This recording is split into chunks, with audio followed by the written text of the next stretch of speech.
The desert sun was falling behind the red hills when Lyra saw it. The creature was curled up behind a crashed cargo pod, breathing slowly, its wings torn, its skin glowing with a soft blue shimmer like fire trapped under glass. It was small, no bigger than a child, and its eyes were half closed, but when it saw her it didn't run, it didn't growl, it just looked at her like it already knew her. Lyra's boots crunched against the sand, her hands trembling. She had seen dragons in books, in old training videos, but never in real life, and definitely not on a dead mining moon like Arxon. She looked around. No life forms, no rescue teams, no drones, just the silent wreckage of an illegal poaching ship burning nearby. Someone had brought this creature here, chained it, maybe hunted it, and now it was dying. Lyra's mind screamed to report it, call security back at base, alert command, but something in her chest ached louder than her training. The little creature whimpered again, eyes still locked with hers, and without thinking she stepped closer, knelt beside it, reached slowly, and pressed her hand against its side. Its body was warm and shaking with every breath. Blood shimmered at the edge of its torn wing, not red, not even liquid, more like light leaking from a cracked shell. Lyra reached for her utility pouch, hands shaking. She had one last gel packet used mostly for human burns, but maybe it would help. She didn't ask for permission, and she didn't call command. She just used it, pressing it gently over the wound. The creature flinched, then relaxed, its breath slowed, its eyes closed, but not in fear and trust. She sat beside it, as the stars rose over the hills, the wind colder now, and for the first time in years she felt something strange. Peace. The next morning came with orders. Security officers on base swarmed her bunk. Before sunrise they had found footage from her bodycam. They saw what she did. They called her reckless, insubordinate. They didn't ask why she did it, only why she didn't follow protocol. She was stripped of her badge, her rank, her access, all gone within an hour. No hearing, no second chance. Lyra packed her things in silence. No one spoke to her, not even her commanding officer, who once called her the best engineer on base. She walked out of the gates with only a bag, and the sound of the doors locking behind her. The mining colony was a city of shadows. After that her name carried a stain, and no one wanted her on their crew. She stayed in a run-down pod house near the cliffs, trying to forget, trying to move on, but at night she still saw its eyes glowing like stars, too close to fade. 2 days passed, then 3, then on the 4th night the sky opened again, but not with stars this time. It was lights, 4 of them, descending slow, steady, impossible to miss. They hovered in the air, silent, massive black shapes with no sound, no flags, no engines, just presence. The colony screamed, scrambled, panicked. Fighter drones were launched, comms overloaded, military scrambled for answers, but Lyra stood at the cliff's edge and watched them without fear, because deep inside she knew this wasn't random, it was for her. Her wrist pad buzzed a signal, unknown, encrypted, something only her device could read. One word appeared in glowing alien script, then translated itself across her screen, thank you. Then a shadow moved beside her, tall and silent. From the light of the nearest ship a figure stepped out, floating down like gravity had let go, silver skin, tall robes glowing gently, no visible face, just light. The figure stopped a few feet from her, and spoke in a voice not heard but felt. You protected one of our young. Your kindness has linked you to our blood, and now we come not to punish, but to ask for your help. Lyra couldn't speak, her voice locked in her chest, her breath shallow, her eyes wide. The figure continued, the child you saved was no ordinary being. She is a map, a memory, a gate, and now that gate is part of you. Others will come to take her, and through her they will burn your world to find her, unless you come with us, unless you protect her. The lights above pulsed once, and Lyra understood in that moment. Everything she had lost wasn't a punishment, it was preparation. The creature had changed something in her, something they could feel from across the stars, and now the fire she had stepped into was only just beginning. The stars were still glowing above the silent colony when Lyra stepped into the beam of light that lifted her slowly into the alien ship, her feet no longer touching the ground, her heart pounding like a drum inside her chest. The air around her was warm, not like heat from fire, but like being held. Her breath caught in her throat as the light faded, and she stood inside a chamber that didn't look like anything built by human hands. The walls shimmered like liquid metal, yet held firm. The floor moved under her feet like breathing, and before her stood the same tall figure, silver and glowing, without a face, and yet somehow filled with emotion. The being raised one long hand, and the chamber dimmed. A large orb floated into view in the center of the room, showing stars, planets, and glowing trails connecting them all. The map pulsed, then focused on a small flickering point deep in an unknown sector. The figure spoke again, but the voice wasn't heard, it was felt inside her mind, a memory from the one you saved. She is not just a child, she is a vessel, a living piece of something ancient and broken. When you touched her you unlocked part of it, and now you are part of it too. Lyra stepped closer, eyes fixed on the orb as it zoomed into a planet covered in clouds and surrounded by a strange energy field. It looked abandoned, forgotten. The figure continued, we are called the Guardian Kin. We were once protectors of the core vaults, ancient places that hold powerful technology from before your time, before Memory, the child you saved, was born from one of those vaults as its guardian, but she was taken hunted. The ones who took her want to control the vault, not protect it, and they will come again this time for you." The map disappeared, and the room shifted. A new doorway opened behind the figure, and without words Lyra knew she had to follow. She walked into a smaller chamber, where the creature, the child dragon, was resting, floating in a zero-gravity field. Her wounds, almost healed, her body glowing stronger than before. Her eyes opened the moment Lyra entered, and something warm filled the space, like recognition, like joy. The creature floated closer, touched Lyra's forehead gently with her nose, and in that second a flood of images rushed through her. Stars burning, battles roaring across time, machines opening vaults, planets being torn apart, voices screaming one word over and over again: "Forge." Lyra gasped as the connection faded, and she stumbled backward. But the creature hovered still, calm, watching her closely. The guardian voice returned inside her. "You have seen what she holds, the last location of the core forge, a power capable of building or destroying entire civilizations. It is hidden deep beyond the edge of map space, but her presence has reactivated it, and now enemies across galaxies will be drawn to her." The lights above dimmed again, and the ship began to hum slowly, preparing for departure. Lyra stared at the creature, then at the guardian. She was just a mechanic, an engineer. She wasn't a soldier anymore, wasn't even trusted by her own people. But something inside her had changed since the moment she gave the child her help. Not just her life, but her purpose had shifted. Lyra spoke, her voice dry but firm. "If I come with you, what happens to Earth?" "What happens to her?" The guardian paused, as if weighing her words. "Earth will not listen. They will think you are a traitor. Their fear will make them enemies, but if you stay they will still burn. If you come, you have a chance to stop it too. Protect more than just one world." Lyra looked at the child, who had curled again into a ball of light, now gently pulsing as if dreaming. She took a breath, steadying her thoughts, and nodded. "Then I go with you. Just tell me what to do." The ship shifted again, and the window opened to show space stretching in all directions, stars like fireflies in a sea of black, and the 4 guardian ships moving in formation, one of them carrying her not as a prisoner but as a choice. The stars did not wait, and neither would time. Lyra stood tall, the creature floating beside her, and far behind the colony watched in silence, not knowing they had just lost the only person who could save them. The stars outside moved like slow rivers of light as the ship traveled through a corridor of folded space. Everything around Lyra felt calm, but heavy, like the silence before a storm. The child floated beside her, no longer weak, no longer small. Her wings shimmered, fully healed, and her body gave off a soft humming sound that made the walls of the ship vibrate gently. Lyra could feel something inside her shifting, not just fear or confusion but a strange warmth that came every time the creature looked at her, like they were tied together now, not just by choice but by something deeper. The guardian appeared again, this time walking beside her through a long glowing hallway. Symbols floated in the air next to the walls, alive like birds made of starlight. Lyra reached out, and one of them paused, hovered, then melted into her palm. It didn't burn, it felt like memory. The guardian spoke, "The connection has begun. She is sharing pieces of her past with you. It is how her kind bonds with protectors. You will begin to feel more, see more, understand more." The guardian turned, and a door opened leading into a circular room filled with floating screens. One screen showed Earth military preparing something large, weapon ships moving, satellites shifting. Another showed a deep part of space, dark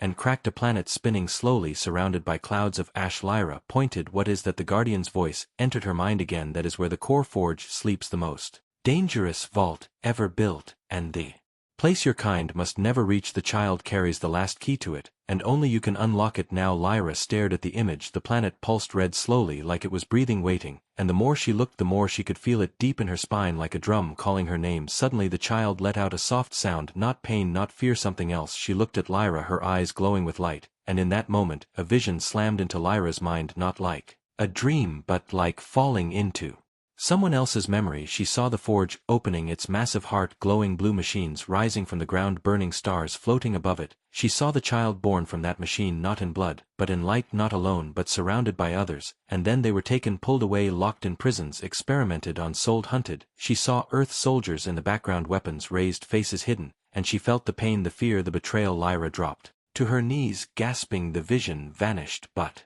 the pain stayed inside her bones. She looked up at the guardian. "Why are you showing me this?" "Because you must understand what she is and what you are becoming. You are no longer just human, you are bonded, and through her you carry the last code to control the forge." The guardian paused, as if choosing the next words carefully. "Others know this too, enemies old and new, the destroyers they have awakened. They will hunt you to use her, and through her bring war again." Lyra stood slowly, her hands shaking, her eyes wide. "What do I do?" The guardian said nothing, but the ship changed course, and the stars around them warped, turning into long streams of silver. The guardian looked to her, and simply said, "We go to the vault." Lyra turned to the child, who floated silently watching her, as if waiting, and again that strange feeling came, not fear, not confusion, something like destiny, but heavy and sharp. She didn't know what waited at that vault, or what she was becoming, but she knew one thing: she would protect the child no matter what came, even if it meant going to the edge of the galaxy and beyond. The ship slipped out of folded space with a soft crack like the sound of a distant heartbeat echoing across time. The stars around them flickered dim, as if holding their breath, and in front of them a planet appeared, dark and silent, floating in the void like a forgotten god. Its surface was cracked, and cold ash clouds swirling around shattered mountains that once burned with power. This was the vault, a place older than Earth, older than memory. Lyra stood at the viewing window, eyes locked on the world below, her fingers clenched without her knowing, her breath short, not from fear, but from something else, something pulling her toward the surface. The child floated beside her, glowing slightly, her energy rising like a flame being fed by the closeness of home. The guardian approached, and said nothing, but the message entered Lyra's mind. The vault is stirring, it feels her, it remembers her, it remembers you. Lyra didn't answer. She stepped back as the ship began to descend, breaking through the dead atmosphere. Wind howled across the hull, dust and storm pressing against them, as if the planet was trying to push them away. But the ship held strong, ancient and alive, landing with a soft hum near what looked like the ruins of a gate. Broken towers leaning over black stone paths, symbols long dead, glowing faintly again. Lyra stepped out. The moment the ramp opened, the air was thick, like breathing through fire. Her boots hit the ground, and the child followed, drifting silently over the stone, her wings stretched wide, her body reacting to something deep underground. The moment Lyra touched the ground, her vision blurred, not pain but memory rushing into her. She saw flashes of people walking here long ago, voices speaking in languages older than human, stars falling, machines building gates, and the same creature now beside her, floating at the center of a storm. She staggered back,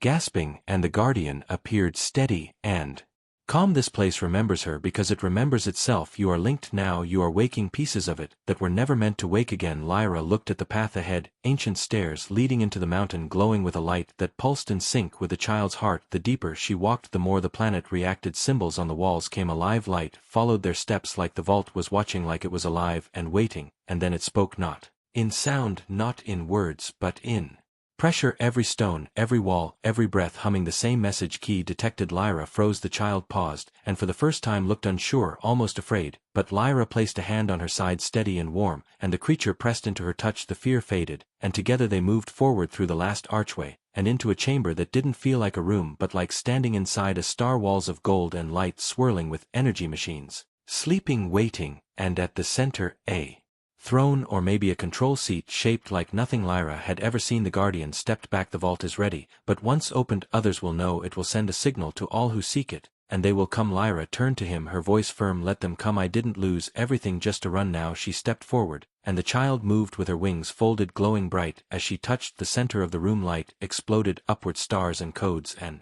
memories spinning in the air around them. A map, a warning, and a choice. Lyra felt her mind open wide like a door pushed into the wind, and she saw the truth. The vault was not just a weapon, it was a seed. It could grow worlds, or burn them. It could protect or destroy, and now she was the one to choose. The moment stretched into silence. The room waited, the planet held its breath, and in the cold, quiet heart of an ancient ruin, Lyra made a choice, not with words, not with fear, but with fire.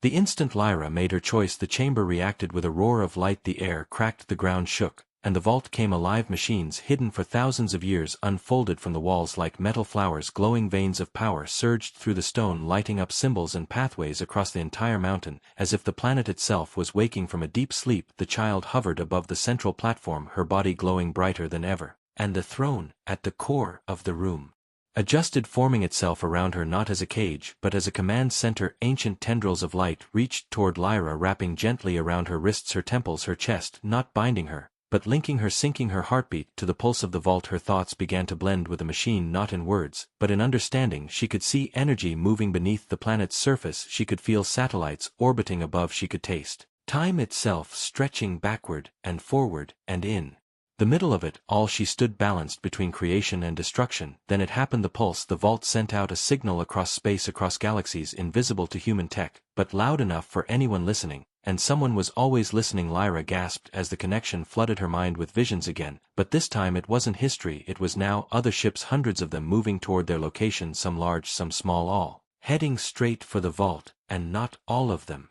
friendly. One in particular burned brighter than the rest, black metal, red engines, a mark carved into its hull like a scar. She didn't recognize it, but the child did. Her body flinched, her glow dimmed, and Lyra felt the fear spike like a cold knife. The Guardian appeared again. The signal has been heard. The one who took her long ago is coming. His ship, the Dread Thorn. He will not ask, he will destroy, and take what he wants. Lyra turned toward him. We have to stop him. How long? Until he gets here. Not long. Hours maybe. He was already looking. The vault just gave him a direction. The Guardian extended a hand, and the chamber responded, showing blueprints, map systems, defense mechanisms, but all of it was old, broken, never repaired since the last war. The vault is powerful, but not ready, not alone. Lyra looked around. Machines spinning, ancient weapons rising from the floor, none of it strong enough to stop what she saw in her vision. The enemy was too big, too fast, too cruel. We can't hold them, she whispered. Not like this. The Guardian's voice was calm but serious. Then you must leave, take the child and run. She is the last part of the forge, and they cannot be allowed to use her. Lyra shook her head. No, if we run they'll follow and Earth will burn. We have to fight here. But I need time, I need tools. She stepped to the platform, hands on the control threads, and pushed her mind forward. The vault heard her, and responded. Doors opened deeper within the planet, places never touched by humans before, rooms full of old tech, stasis pods, ancient armor, strange blue cores pulsing with forgotten energy. We'll rebuild it, she said. We'll turn this place into something they can't take. The Guardian stepped back as if honoring her decision, and then something shifted above. The sky cracked. The Dread Thorn had arrived not hours later, but now a giant shadow over the vault, its engines growling across the sky. The mountain shook as the first blast hit the shield above them, weak and old but still holding for now. Lyra looked up. The war had begun, not just for the child or the vault, but for the future of everything she once believed was safe. She clenched her fists, her fear gone, replaced by purpose. If they wanted to take the forge, they'd have to come through her.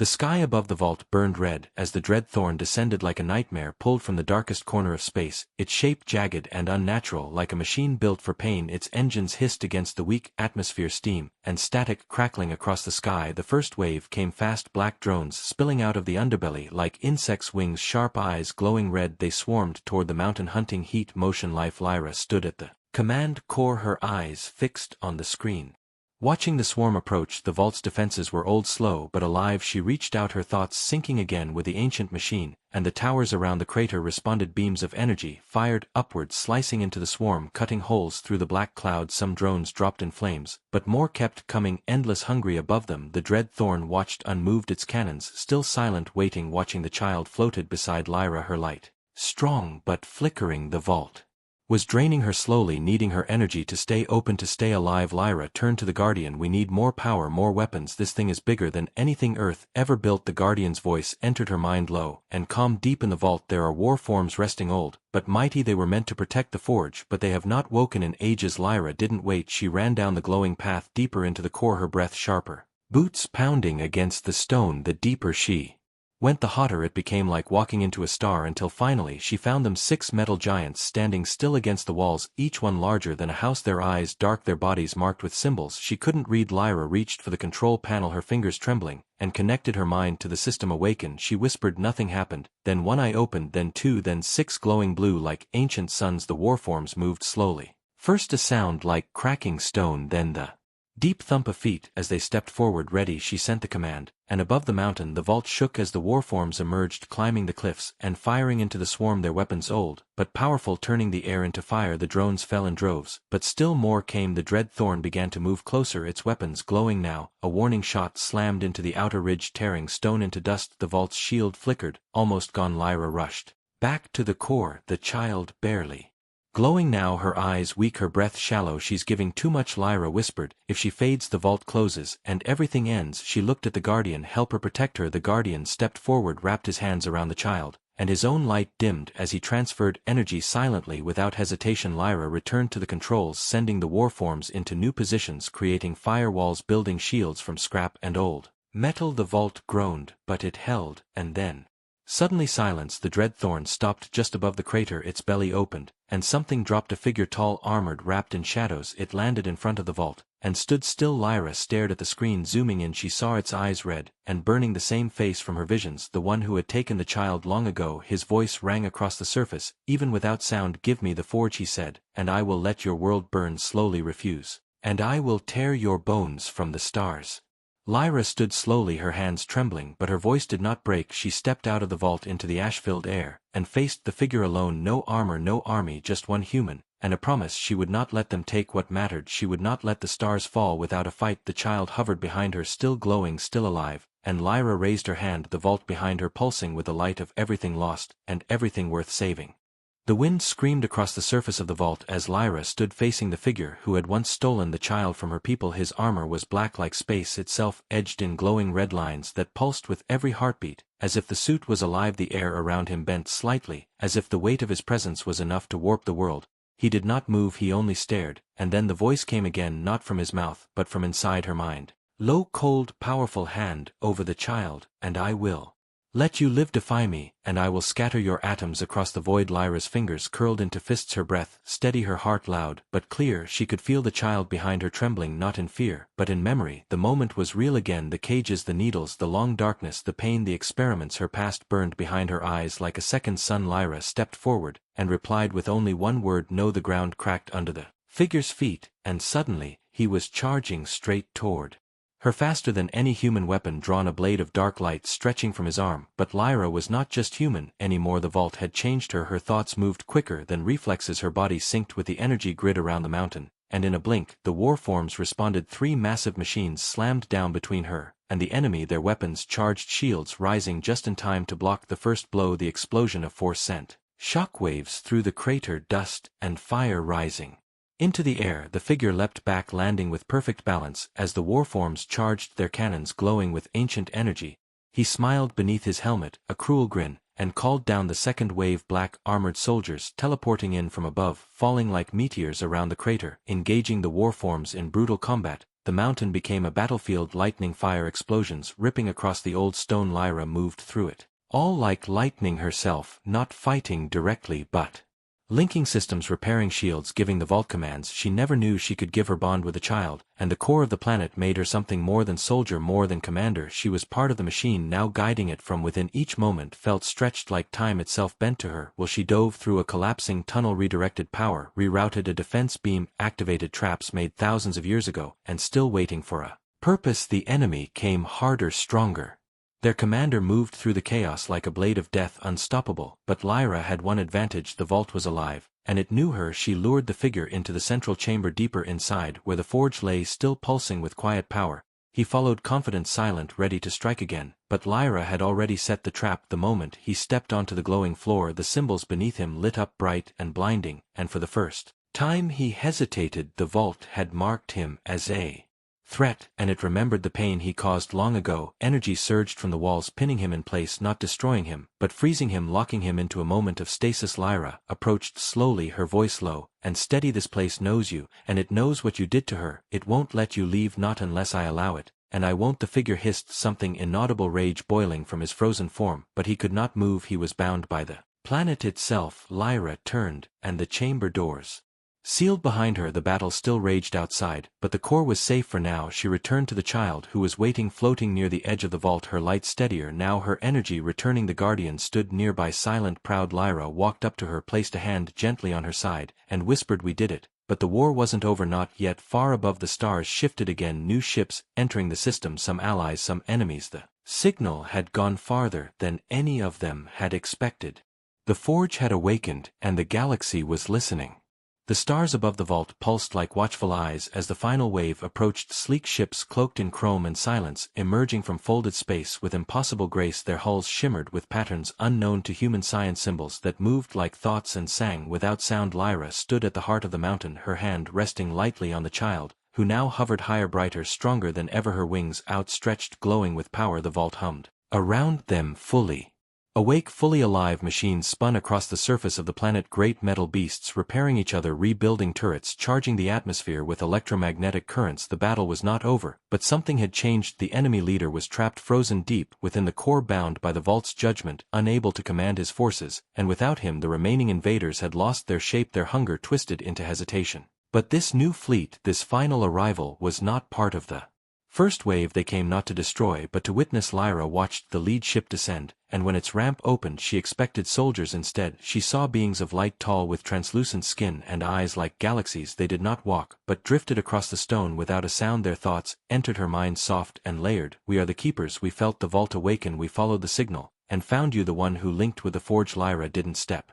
back, didn't flinch. She met their gaze and spoke with calm fire. "If you're here to take her, you'll face more than traps and machines. The vault is alive, and it knows what she means. The beings paused, their light pulsing gently. No, we do not come to take, we come to serve. We were the ones who built the vault long ago when the stars were young, and war had not yet found your people. Lyra felt a strange chill, like the walls themselves were remembering old songs, old promises. You left her behind, she said. Left the child in that lab, on that dying moon. The beings of light shimmered with something like sorrow. Not by choice. We placed pieces of the forge across the stars to keep them safe. We did not know one had survived. We thought she had faded into dust. Lyra stepped aside, revealing the child, now awake, fully present, her body stable, her glow calm. The child turned and faced them, her voice a whisper, echoing through every metal wall. I waited a long time, and I remember all of it. One of the beings drifted forward, reaching out a hand, not to take, but to kneel, and placed its palm against the stone. We will not lead, we will follow. She is the last of the first flame, and her will is law. Lyra watched as the vault responded to this new harmony, the mountain's machines calming their weapons, lowering, the sky clearing slowly,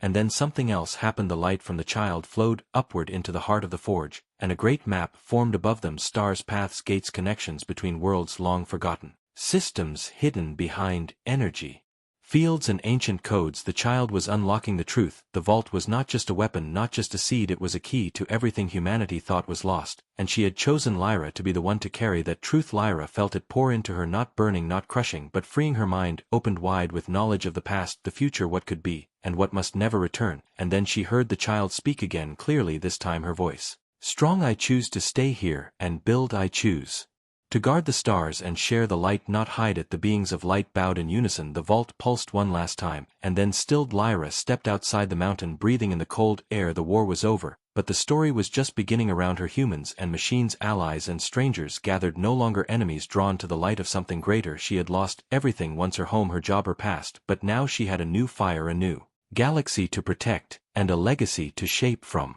one act of kindness to a dragon, she had changed the stars forever.